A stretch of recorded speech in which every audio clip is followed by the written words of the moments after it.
नमस्कार। देश की चर्चा में आपका स्वागत है। मैं हूं रूम सिंह। डीएमके पार्टी ने मद्रास हाई कोर्ट के न्यायाधीश जस्टिस स्वामीनाथन के खिलाफ महाअभियोग का नोटिस लोकसभा में दिया।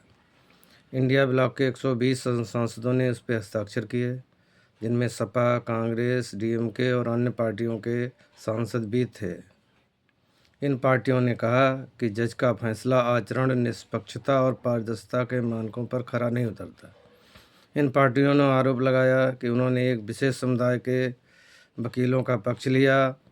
उनके कुछ फैसले राजनीति से प्रभावित थे, जो संविधान की धर्मनिरपेक्ष भावना के खिलाफ हैं।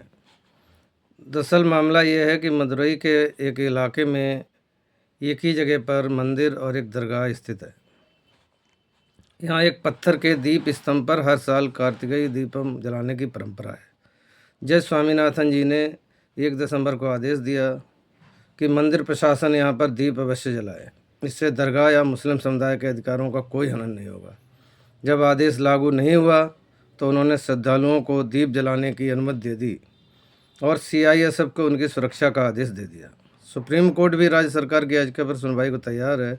फिर भी राज्य की डीएमके सरकार महाअभियोग प्रस्ताव लाई है। स्वामीनाथन जी ने कोई नई परंपरा नहीं चालू की है। उन्होंने अपनी वही पुरानी परंपरा जो वहाँ पे चल रही थी उसी को लागू किया है। फिर भी पार्टियों में इतनी चटपटाहट, इतनी घबराहट क्यों है? ये सब हम हिंदुओं को सोचना चाहिए कि अगर कोई फैसला हिंदुओं के पक्ष में आ जाता है तो ये विपक्षी पार्टियां किस तरीके से उसका विरोध करती हैं। जस्टिस स्वामीनाथन ने कोई नया आदेश नहीं जारी किया। वहाँ परंपरा चल रही है ना वर्षों से कि दीप जलेगा, तो उन्होंने वही आदेश को जारी रखा। कोई अपनी तरफ से तो जारी नहीं किया, जो परंपरा है उसी को निभाया उन्होंने। फिर वे पार्टियां आरोप लगा रही हैं कि उन्होंने गलत किया, ये धर्मनिरपेक्षता के खिलाफ है, ये हमारा जो धर्मनिरपेक्षता सिद्धांत है उसके खिलाफ है। तो इसलिए हम सब हिंदुओं को इस पर विचार करना चाहिए कि कौन पार्टियां हमारे देश के साथ खड़ी हैं और कौन देश के खिलाफ।